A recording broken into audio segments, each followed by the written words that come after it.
కొన్ని అద్భుతాలు మన జీవితాన్ని మార్చేస్తాయి. అలాంటి వాటిలో ఒకటి తిరుచెందూర్ ఆలయం. తమిళనాడులో ఈ క్షేత్రం ఉంది. ఆ రాష్ట్రంలోని తిరునెల్వేలి నుండి 60 కిలోమీటర్ల దూరంలో సముద్ర తీరంలో వెలిసిన సుబ్రహ్మణ్యేశ్వర మహాలయం ఇది. సాధారణంగా సుబ్రహ్మణ్య ఆలయాలన్నీ కొండ శిఖరాలపై ఉంటాయి. కానీ తిరుచెందూర్లో ఒక్కచోటే స్వామి సముద్ర తీరం నందు కొండ మీద కొలువై ఉన్నాడు. ఇక్కడ స్వామివారికి చేసే విభూది అభిషేకం ఎంత అద్భుతంగా ఉంటుందో. సుబ్రహ్మణ్య క్షేత్రాలలో ప్రత్యేకంగా ఈ తిరుచెందూర్లో ప్రసాదంగా ఇవ్వబడే విభూది ఎంతో మహిమాన్వితమైంది. స్వామివారికి అభిషేకం చేసిన విభూది తీసుకొచ్చి ఇంట్లో పెట్టుకుంటే ఎటువంటి గ్రహ, శత్రు, భూత, ప్రేత, పిశాచ బాధలుండవు.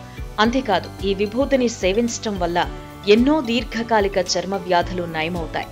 పంచామృతాలతో పాటుగా సుబ్రహ్మణ్యునికి విభూతితో అభిషేకం చేస్తారు. విభూది జ్ఞానానికి ప్రతీక.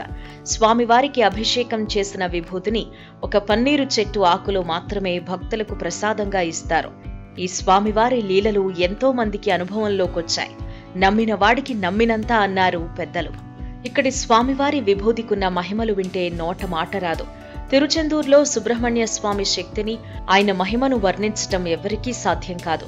ఇక్కడి స్వామివారు ఎంతో అందంగా ఉంటారు. పురాణాల ప్రకారం స్వామి తారకాసుర, శూర పద్మం అనే రాక్షసులను సంహరించటానికి ఇక్కడి నుండే బయలుదేరారు. అందుకే ఇక్కడ స్వామి తన ముద్దులొలికే రూపంతో, పూర్తి ఆయుధాలతో కూడా దర్శనమిస్తారు. ఇది చాలా చాలా శక్తివంతమైన క్షేత్రం. అనారోగ్య సమస్యలుంటే వెంటనే తగ్గిపోతాయని భక్తుల విశ్వాసం. ఇక్కడి విభూది మీ దగ్గరుంటే చాలు, అన్ని సమస్యలు మాయమై ప్రశాంత చిత్తంతో మీరు వర్ధిల్లుతారని ప్రశస్తి. అంతేకాదు, ఈ విభూతిని సేవించటం వల్ల ఎన్నో దీర్ఘకాలిక చర్మ వ్యాధులు నయమవుతాయి. ఈ క్షేత్రంలోనే ఒక గొప్ప విచిత్రం జరిగింది. ఒకసారి జగద్గురువులు శ్రీ ఆదిశంకరాచార్యుల వారు సుబ్రహ్మణ్య దర్శనం కోసమై తిరుచెందూరు వెళ్లారు. అక్కడ ఆయన ఇంకా సుబ్రహ్మణ్య దర్శనం చేయలేదు.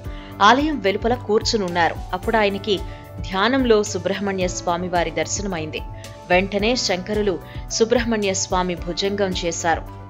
మనల్ని, మన వంశాలని పట్టి పీడించే కొన్ని దోషాలుంటాయి.